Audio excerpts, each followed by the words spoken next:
என் குடல் பொருள் ஆவி அனைத்தும் அவன்தான். என் அகந்தானே ஆறுமுகம். அவன் இல்லாத இடமேது? முத்தமிழ் இருக்கும் இடத்திலெல்லாம் முருகப்பெருமான் இருப்பது திண்ணமையா, திண்ணம். தமிழுக்கும் முருகனுக்கும் அத்தனை தொடர்பா? அதனையா அப்படி கேட்டு விட்டீர்? தமிழ் எழுத்தின் வடிவம் எல்லாம் என் தண்டவாணி தெய்வம் அல்லவா? விளக்கமாக சொல்லும். தமிழ் மொழியில் உயிரெழுத்துக்கள் எத்தனை?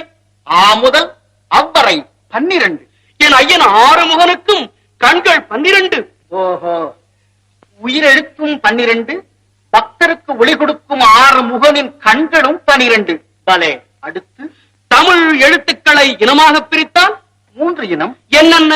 பல்லினம், மெல்லினம், இடையினம். அந்த 3 இனங்களில் 3 எழுத்துக்களை எடுத்துத்தான் என் கந்தவேலுக்கு முருகு என்று பெயரிட்டார்கள்.